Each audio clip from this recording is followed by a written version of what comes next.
Ah!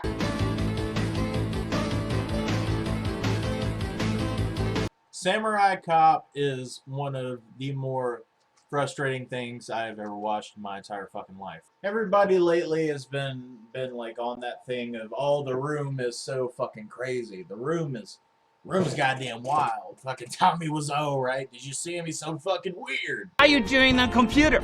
Go outside, it's so beautiful!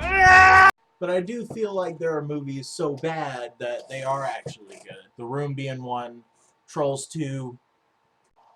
It's the only two examples I can think of.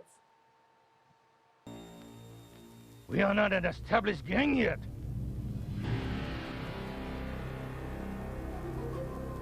My friend, you should be very cautious. First scene, we're just going to jump in, no context. You don't need to know what's going on. We're just going to cut right in mid-conversation. Al Capone once said, there is enough money to be made in this business for all of us. It's all up to Fujiyama. He wants to make a certain treaty with the Chinese gangs, not the Japanese. So these are obviously the bad guys. You can tell they're the bad guys because they have facial hair, and that's just kind of how it worked in 1991. What happened, Uncle Murasan? Shirimasen. No deal, no friendships with anybody. Yeah. So the Japanese in this movie, it's a lot of like stereotypical grunting, just like basically all you need to know is this Japanese guy. He's coming to San Diego, San Francisco, fucking somewhere California, to do his drug thing.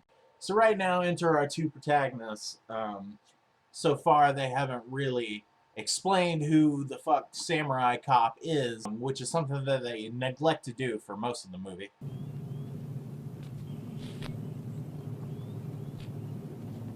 I'm responsible for bringing you from San Diego. Are you sure this is a good bust? Yeah, cocaine. Cocaine. Peggy, you hear me? Yeah, Frank, I can hear you. The character Peggy in this movie is so awkwardly horny, and I'm not saying that just because she's a woman. She is literally just fucking weird about it. Like, her pickup phrase is, hey, wanna fuck? Watch for the boat. Literally thousands of boats in the fucking marina. What are you talking about, Super Chief? So what happens now is, Samurai Cop, maybe not Samurai Cop, because, again, spoiler warning, they don't really explain that until near the end of the movie. They're chasing down these cocaine smugglers, dealers, smugglers. They're smuggling cocaine from California to other parts of California by speedboat, of course. And goddamn Fabio Sylvester Stallone, which, I mean, that goddamn hair, like, why don't you put it up in a ponytail so you can see while you're fucking driving, you don't have to keep on pushing it back. But yeah, this is where my first quandary with the movie really comes in, because of all the shootouts and all the fucking murder. Shoot him! Murder him! Now I get it. Like a guy shooting at you, of course you can shoot back at him and fucking try and kill him. Guy's trying to kill you. It only makes sense. But it is a recurring theme in this movie. Not just justified killing, but very unnecessary fucking murder. Not something that you would usually get away with, but something they just kind of brush under the rug. Just like, oh, happen again, fucking dead guy. Like, what are we gonna do? Shoot! Shoot it! Shoot it! You got it. Yeah, I got the best.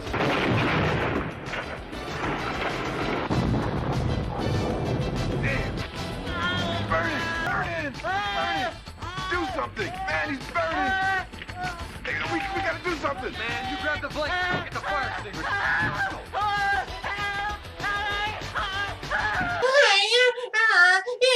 Who gave you enough fucking money to light some dude on fire? That's all I want to know. Come on, man, roll up. Put the blanket on it. That's it. It's enough. He's out. Good job, guys. Cause for a celebration. You got it. I'll see you back at your place. Yeah, so we can... Fuck. Just gonna say that over the radio so every fucking person that we work with knows. So this is the first of many gratuitous sex scenes. No real point to it.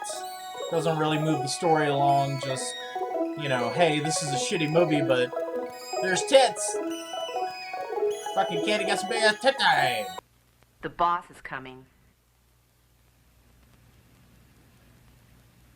We are let known that this is The Boss by woman number 1 proclaiming the boss is coming. So they call him Samurai, huh? Yes. His real name is Joe Marshall. They call him Samurai. He speaks fluent Japanese. He got his martial arts training from the masters in Japan. He graduated from University of Phoenix Online with an associate's in business administration. By the time he was 22, he had already killed 30 men and had his commercial wiring license and was a certified electrician. I will bring you his head and I will place it on your piano. I know the real Samurai is here. So, I'm lying there in bed with probably the most beautiful woman I've ever met in my life. Hey, what are you talking about? I'm just kidding. You know you're number 1. This dude fucks. So anyway, you get on the phone and you tell me that these, what's his name, Omaha, Yamaha, whatever his face is name. Fucking Suzuki, Motorola, whatever. Fuck the Japanese. Fucking zipper heads. I don't give a shit. And I know I'm going to get the speech from Captain Roma. I told you guys I don't want any more dead bodies. But what am I going to... Yeah, Joe, you hit the nail on the fucking head. I don't want you killing any more people. I don't want you murdering people. You're one of my cops now. You're working in my precinct. I don't want you going around fucking shooting people. Is that too much to ask? So they go to the hospital and they're real pissed that the guy who got burnt the fuck up, the dude was on fire. And they're like, oh, we can't ask him any questions? Like, she's like, no. The nurse is like, no, you're gonna have to give him a couple. Do you like what you see? I love what I see. Now this kind of ties in with the rest of the theme of every woman that this guy meets gets so fucking wet that she has to call the National Guard to stack sandbags around her pussy. The best part of this movie to me is his sidekick, arguably. I feel like he has the best lines that weren't really intentionally meant to be funny. They do these weird close-up shots randomly. It doesn't make any sense. But it seems like throughout the entire movie, he's having a good time. And that's all I could ask for. Would you like to go out with me? Uh-huh. Yes, I would. Would you like to fuck me?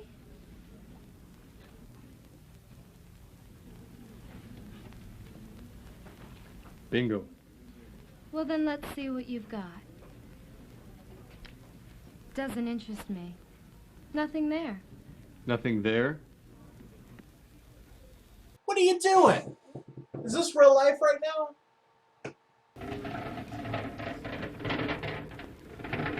Hey, where are you going? I have to change the trash. Is that all right? I'm a nurse taking out trash, you moron. One of my duties is garbage disposal. All right. That makes sense. Because why would they hire cleaning ladies? Yeah, that makes sense.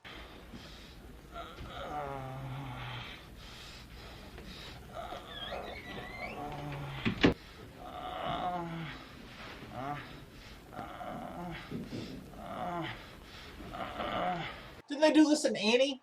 They did this in Annie. First act of Annie, she sneaks out in the laundry and Mrs. Hannigan doesn't notice. This is probably the most unrealistic shit I've ever seen in my entire fucking life. Alright, so he's coming here and he's gonna chop this dude's head off. But literally not gonna give any kind of effort to it. Like he's got a little Bushido, whatever you call it, the little tiny samurai sword, and he's not even sawing back and forth. He's just chopping through it like butter. Because that's how a head comes off. Just easy as that. No real effort required. Just chop chop. And yeah. Oh, there's the head. There's the fucking strongest man I've ever seen in my goddamn life. So I've already spent like 10 minutes on this shit. I'm not gonna bore you with the rest. They steal the head, go back and oh yeah, the fucking police chief. Oh, you're killing people. Stop it. And Sylvester Stallone knockoff, you know, he goes and he fucks with the bad guys while they're trying to have lunch. And all he really succeeds in is pissing them off. The big guy sends his people after him. Oh, what a surprise, you fucking kill all of them. And then he goes and he messes with this girl that he finds at the restaurant with the Chinese guy. Gets into some more fights, you know, gets a guy in an arm lock. A favor's a favor. A favor's a favor. Okay. Did you satisfy me? A favor is a favor, so of course that means more gratuitous sex. Is that him? I guess so. Looks like this is his last fuck. Let him finish it then. Thank you for saving this goddamn movie, unnamed buddy cop.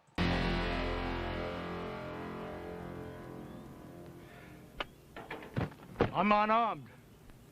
You gonna shoot me? Or fight me like a man? Fucking shoot him! That's all you've been doing this entire goddamn movie anyways.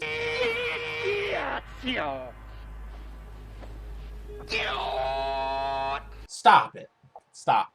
It's goddamn embarrassing.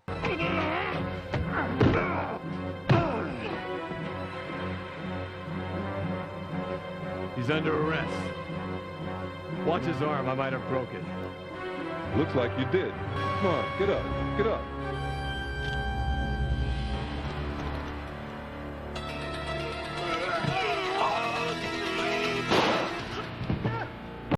I mean, it was gonna happen eventually. So basically, they're trying to find Samurai Cop, but they can't, so they go after his lieutenant, captain, whatever you call it, his boss cop, and his lady friend. And then violence ensues. So they're like, oh, you're Samurai Cop's boss, and we're gonna kill your wife if you don't. And then, oh, we're gonna kill your wife anyways, fuck her. He lives alone, but sometimes his girlfriend is with him. You know how I operate. Rape!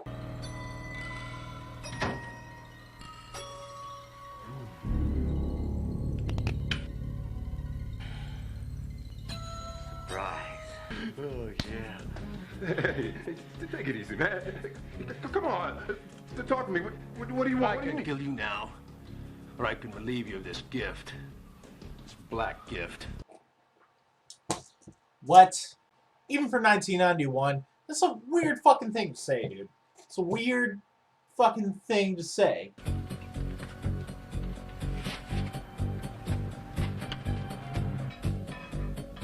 Hey, baby.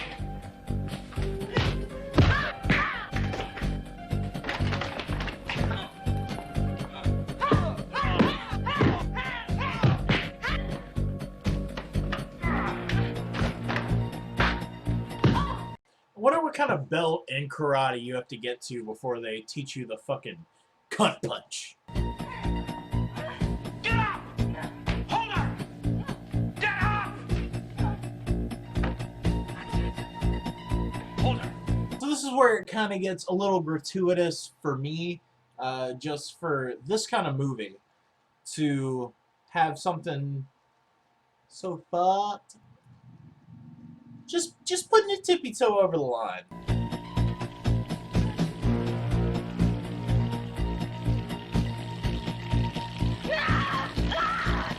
I don't know if you're picking up what I was putting down, but he's literally burning her with hot oil.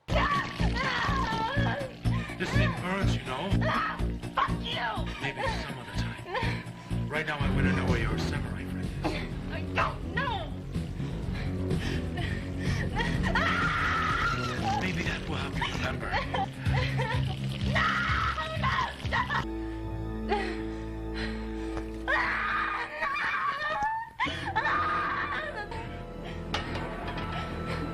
Now I'm gonna burn that samurai lover of hers. So this is the final climax of the movie. What everything's been building to. Basically just a shitty choreographed sword fight between this weird fucking... he's the samurai cop. Basically, the white guy that looks like Sylvester Stallone. And the I guess you would call the henchman of the Japanese dude. Just really over the top, wild swinging. No real rhyme or reason to what they're doing. It's just hacking and slashing while they're wearing their awesome fucking tank tops. You lost. You lost face. Oh yeah, I guess the guy's name is Face.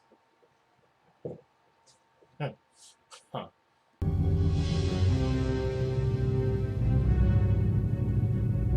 You're not a fucking samurai. You can't just chop off a guy's head in the middle of California while you got a fucking badge, okay? You arrest the guy. You put him into custody. You don't chop his head off in the middle of a goddamn field in the middle of nowhere. No, Joe, you're a cop.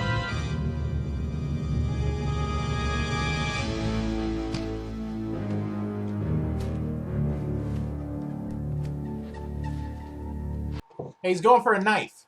I'm pretty sure they don't teach you in the police academy. You just walk away from a dude that you just kicked his ass and almost killed. What is he doing? No. Leave him alone. He's a samurai.